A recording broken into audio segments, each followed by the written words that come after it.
Buonasera a tutti, benvenuti sul nostro canale Ciao a tutti, buonasera. da Francesco e Giuseppe. Allora, io stasera faccio il portaborse. Parliamo di Giuseppe Totaro, la nostra anima del negozio, la vena Anche me, Basta, basta. basta, va bene. Abbiamo capito, tanto lo conoscete tutti. Stasera parliamo di cronografi, vintage, è un po' il nostro pane, eh? Sì, dai. Va bene, è la passione Dove è che ci nato? accomuna. E qui abbiamo tutti i tuoi cronografi, io sono senza, li ho venduti tutti. Manca qualcuno, ma insomma sono diversi, dai. No, che hai venduto? Allora, partiamo un po' a caso. Te li dai, passo esatto. io senza dirtelo. No, così ho chiusi. Sì. Allora, partiamo con un classico, diciamo, del collezionismo un po' di cronografi, soprattutto italiani. E questo è uno Zenith Carelli CP2, e quindi diciamo un pilota, un orologio che sta assegnato ai piloti dell'aeronautica militare italiana. È un orologio importante in termini di dimensioni, perché comunque si parla di un 43 mm con la ghiera girevole in alluminio, sfere con materiale luminescente, indici con materiale luminescente e una modifica al 146 dp di Zenith con il contaminuti che è a 30 minuti. Beh, il comune denominatore degli aviatori sono le dimensioni. Certo, sì, Si essere... deve vedere, si deve leggere bene, perché le condizioni visive, soprattutto in questi anni, non permettevano... sì, errore, diciamo, doveva essere Esatto. di facile visibilità, già forse insomma a fine anni 60 diciamo era già uno strumento magari non indispensabile, ma era di backup. Insomma, esatto. Però Era importante. indispensabile in caso di problemi, diciamo, Esatto. della strumentazione. E vabbè, questo è assegnato sul fondello con la matricola, diciamo, d'assegnazione. E sì, diciamo che questo è un orologio famoso tra i collezionisti di militari. Il CP1, quindi insomma comunque l'Universal è flyback, mentre questo non è flyback, ma insomma comunque dice la sua. La Cairelli era, diciamo, l'azienda romana che li commercializzava per l'aeronautica e li marcava, e questo l'ha fatto a partire dagli anni 30 e 40 con la strumentazione in generale da piloti, da bordo. Diciamo che questo di quella tipologia di militari d'aviazione, e soprattutto di questi anni, è forse fra i più rari, fra i più costosi anche. Sì. Del filone mi vengono in mente l'Oyerbund, mi viene in mente il Leonidas. Sì, diciamo, tolto l'Universal, diciamo, Certo, sicuramente sì. collezionisticamente parlando è più raro, Sì. però questo, diciamo, ha sempre detto la sua, ha fatto delle buone aggiudicazioni anche in aste importanti ed è riconosciuto come comunque un oggetto da collezione, sicuramente. Esatto. Non lo porti molto però questo. No, è un po' grande. Sì, è un sì. po' grande. Infatti io con estrema umiltà, come diceva Benigni, che mi candido come amministratore dello Zenith, Carelli, qualora te ne volessi liberare. Andiamo avanti. Sempre su questa linea abbiamo il famoso Navitimer, di cui sono un felice possessore, però Il tuo è un po' più giovane di questo mio. Il mio è 67. Questo è il 64. Ok. Questo è un twin jet, quindi già Panda, quindi con Venus 178. Diciamo una breve storia, comunque è il cronografo sicuramente più iconografico di Breitling, e che ha per primo introdotto, diciamo, l'utilizzo della slide rule per tutta una serie di calcoli, diciamo, aeronautici.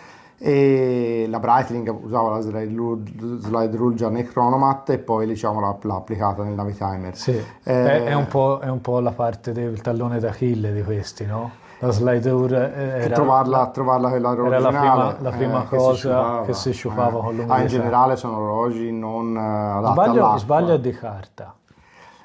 Sì. Qualcosa che ci si avvicina al cartone. Sì, c'è... Nel materiale. Questa è la storia bella, diciamo, il primissimo, quindi... Chicchi di riso.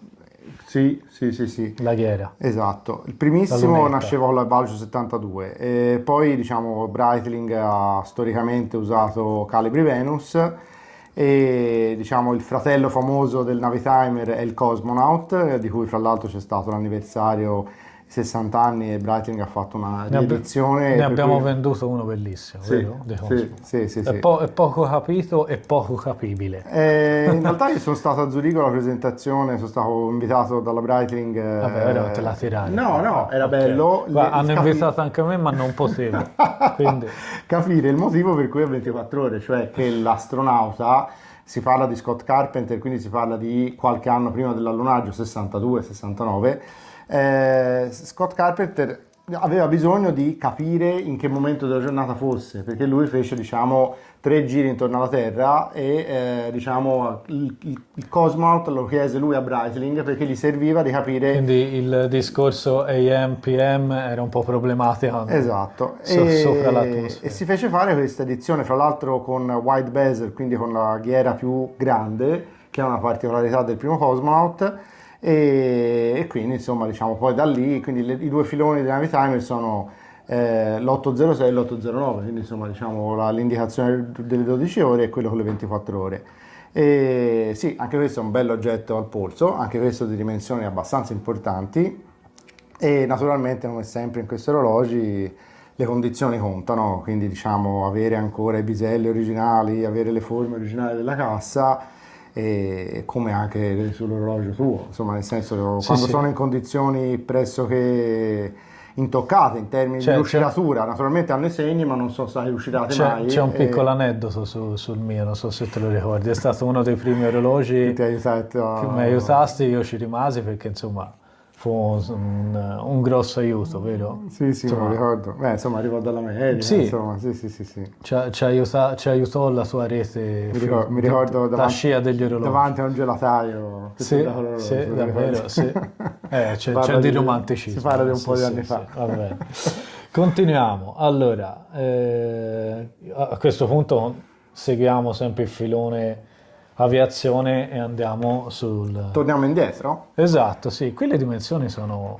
Questo si parla di un cronografo di 38 mm, è uno Yardur, quindi comunque diciamo... Comunque un oversize per il assolutamente, tempo. E forse tuttora diciamo è una bella dimensione. È la misura. E questa è la particolarità della ghiera girevole, che comunque sia era non comune sui cronografi pompa in generale. Questo monta un Valjoux 71, quindi un calibro comunque interessante, quindi la versione a 3 contatori del 22. Sì.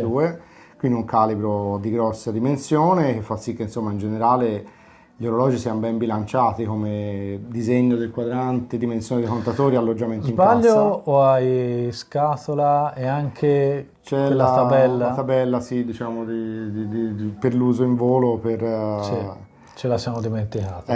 Sì. Possiamo ricordare tutto. E questo ha le sfere Cathedral dette, è particolare la sfera cronografica che ha una forma, insomma anche le sfere delle ore, queste 3 sfere hanno una forma particolare. Questo è un cronografo sempre a radio con un quadrante multicolore, con le scale multicolore con l'arancione e l'oro. Anche questo in condizioni pessime come tutto il resto. E questo sì, si difende. Però insomma al polso anche questo...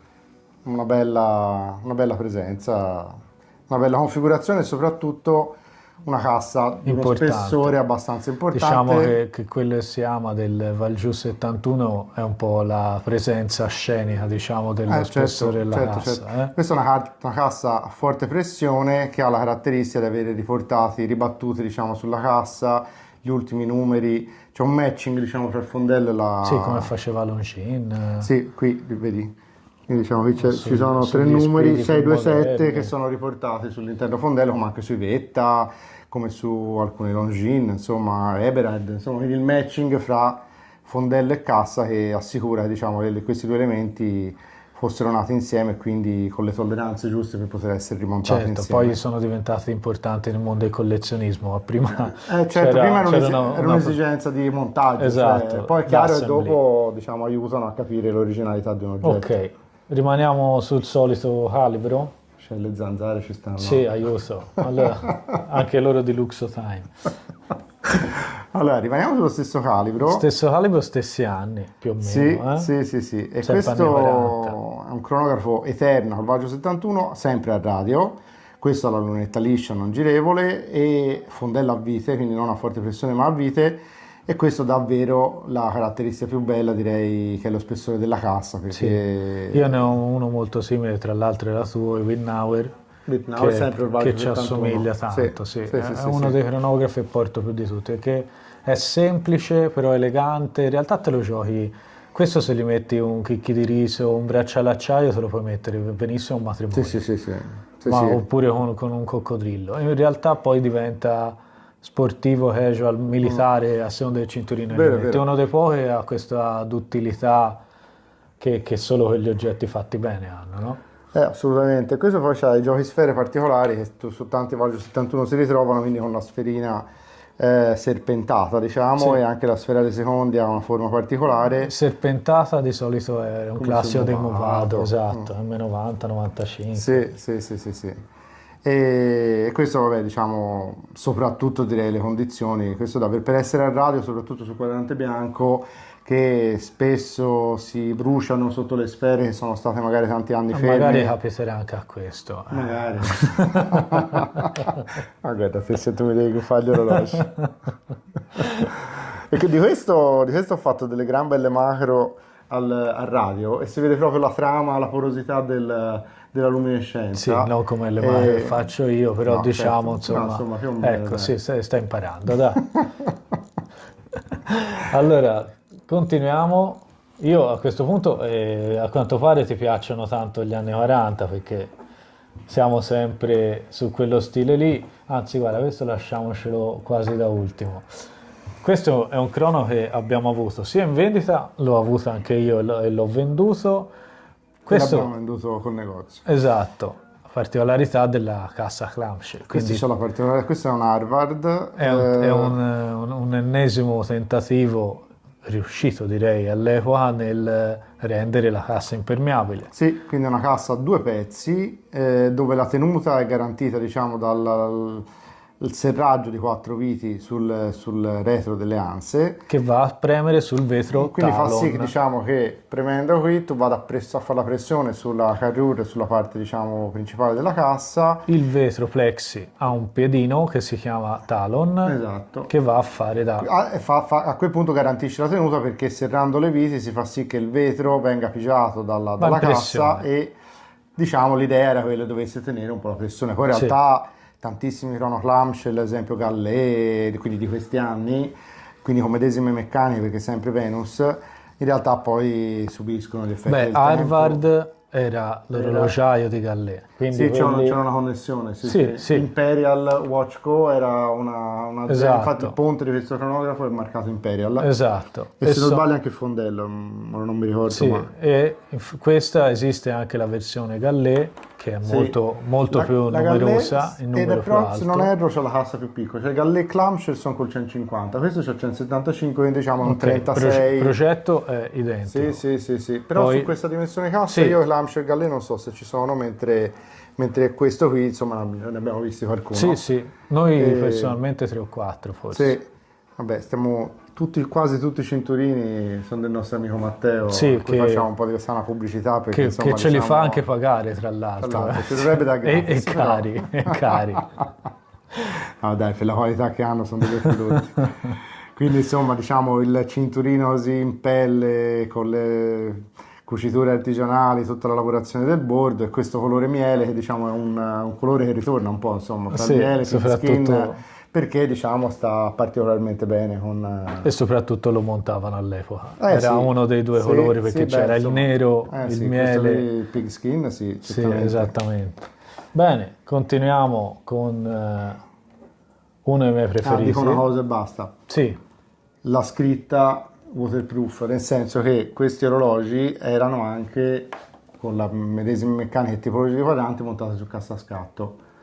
E questi con le scale solitamente hanno la distinzione, altre tipologie no, quindi bitonali, non c'era scritto. bitonale avevamo, era Esatto, però su sterile. queste tipologie lì solitamente c'è scritto waterproof e identifica la possibilità, diciamo, che sia installato Di su- resistere all'acqua. Bene, andiamo avanti. Questo è uno dei miei preferiti, anche questo ce l'ho anche io. Naturalmente sempre dopo di te. O forse questo l'ho preso prima, non me lo ricordo, no, te pareva. Però tu hai usato gli 8 anni. Sì, come possiamo dirlo sul 90%. Ed è, mi dispiace dirlo, ma tu è anche più bello. Non ci hai dormito per qualche giorno, Insomma. me lo ricordo. Però questa c'è la particolarità delle anse, che sono questa doppia, hanno questo scalino sulla lunghezza Sì, dell'ansa. hanno fatti con diverse tipologie Sì, di cassa sì, questa, sì. la solita meccanica e quadrante. Sì, e i radio sono un po' meno diffusi. Il tuo, che magari faremo vedere nel video perché è Sì, davvero mettiamo la incredibile, foto. c'ha un disegno particolare con di geometria degli indici diversa, come anche posizionamento Sì, sì. del lume. E questo, se non sbaglio, c'è il calendario francese. E insomma, diciamo. Secondo me è uno degli orologi più belli mai inventati, in assoluto. E questo, sempre tornando un attimino al discorso della misura, sicuramente ha Misura dalla sua perfetta, una gran bella cassa misura. lavorata come si deve, Una gran bella misura, una belle bella complicazioni meccanica. perché all'epoca insomma, Sì, certo. sono ancora difficili da Certo, questo aggiustare. ha 3 correttori sulla carrure che permettono insomma Di comandare il calendario. il pointer, il giorno della settimana e il mese dell'anno. E che non, allora, il giorno della settimana e la pointer scattano continuamente allo scattare le 24 ore, Esatto. il mese lo devi aggiustare te, se non è perché rimane lì. Sì. E il lume sulle sfere, naturalmente sugli indici. E la bella cosa di questi è che comunque su una base di movimento che è il 215, che è il 216, Questo è il 217. questo è il 17. Sulla base del 16 hanno fatto il 215 che è il cronografo a pompa e il 217 Gran che bei è. movimenti, Sì.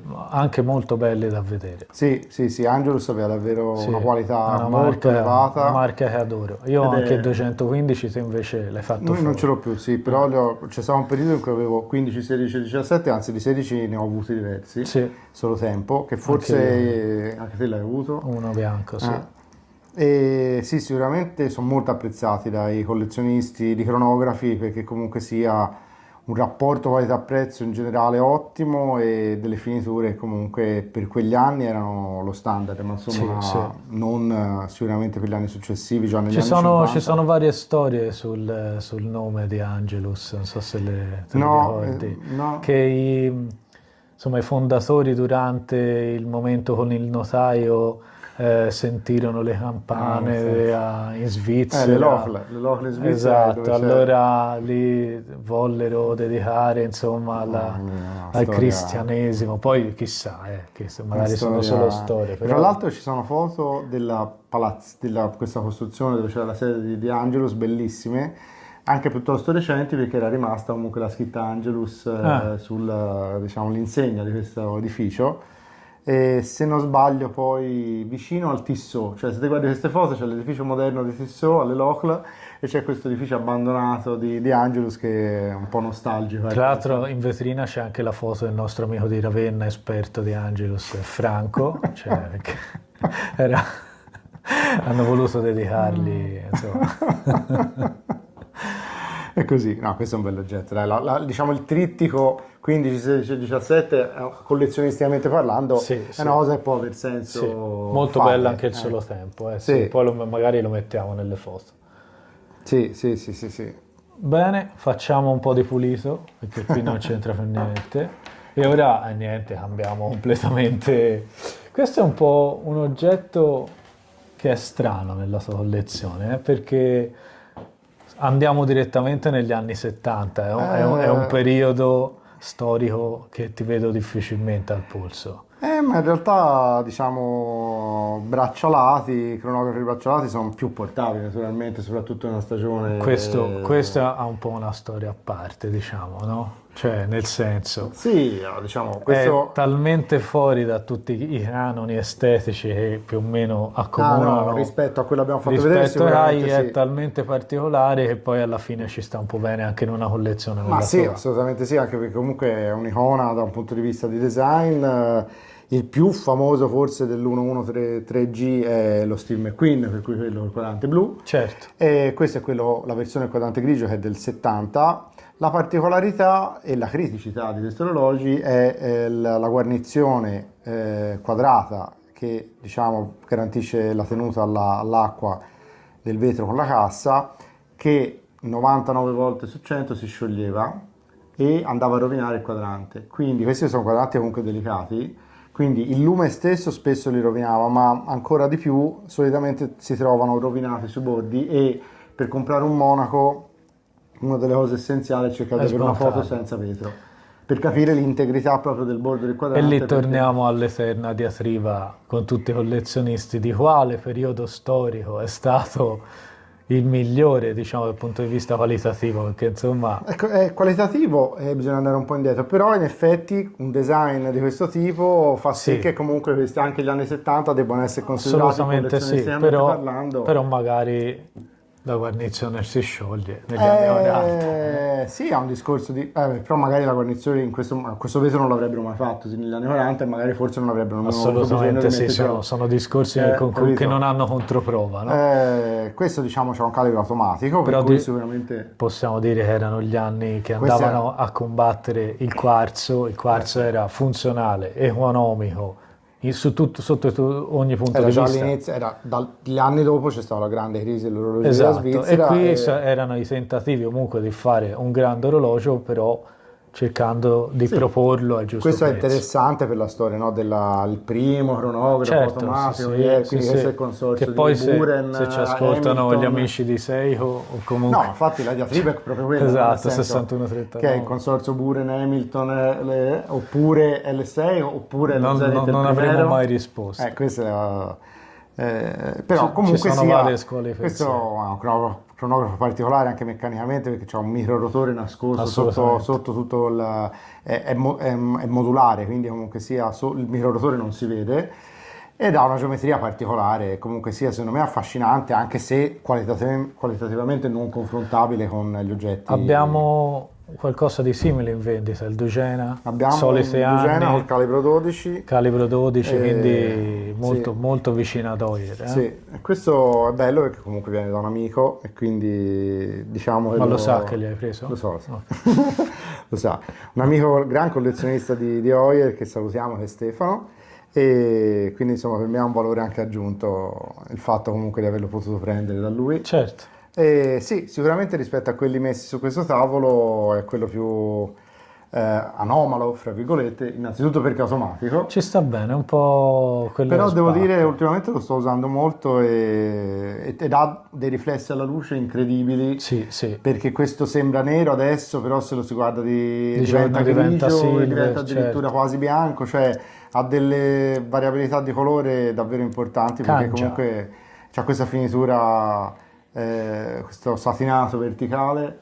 Non è facile trovare, almeno a mio gusto, ora a parte le condizioni, volevo dire, non è facile trovare un orologio di forma quadrata, No, bello al polso, è un po' soprattutto di queste però è strano. dimensioni. Io questo lo vidi per la prima volta al polso di Stefano, una volta mi venne a No, trovare. ma questo, E io rimasi, questo è perché non l'avevo vincente, mai visto. è vincente. Io lo vidi al suo polso e dissi, cioè proprio rimasi estasiato, perché comunque sia, sono quegli oggetti, li vedi in foto e ti dicono qualcosa, poi lo vedi dal vivo. È molto bello anche il bracciale che sparisce nella cassa, questo si è integrato. è Chi lo faceva? un NSA. NSA, Questo è esatto. l'MK2, l'MK1 è fatto tipo ricchi di riso, questo è una versione successiva, NSA, che quindi faceva bracciale anche per Zenith, per Sì. per tante case, e è bello perché era strema, vedi, c'ha questa forma Sì. particolare con la chiusura marcata Heuer, e naturalmente come tutti i calibri 11, 12 e poi 15 c'è la Data alle data, e la particolarità naturalmente lo si riconosce, che comunque c'ha la corona di carica, comunque di rimessa dell'ora ad ore 9. Mancina. Belli sono anche quelli a carica manuale, che nonostante montino un Valjoux 7733 o simile, quindi non di grandissima caratura, in realtà stanno riscontrando un ottimo interesse collezionistico, e non ti dico che quasi hanno raggiunto il valore degli automatici, ma molti collezionisti di Heuer, non ti dico quasi, preferiscono il manuale all'automatico. Quindi diciamo naturalmente lo si riconosce perché ha la corona di carica ad ore 3. Al solito posto. Esatto. E vabbè, dai, insomma, anche se siamo fuori siamo fuori Diciamo argomento, che è un lo rimetto al anticipo, polso, dai. del prossimo Perché video. c'è il polso? Io stasera ho un GMT, non c'entra niente. Però, Mi poteva andare peggio, dai. bel 1675. Sì. con questa Ghera Ghost. Parecchio costa. Abbiamo un po' litigato con i bracciali stasera, possiamo dire, e poi in realtà era più semplice del previsto. Sì. Vabbè, questo è un Danerot, dai, Sì. poi di questi parleremo Parleremo, con più... sì, quando ne avrò anche io uno, quindi... Va bene ragazzi, dai, speriamo che sia stato interessante e continuate a seguirci nel nostro canale, vi ringraziamo.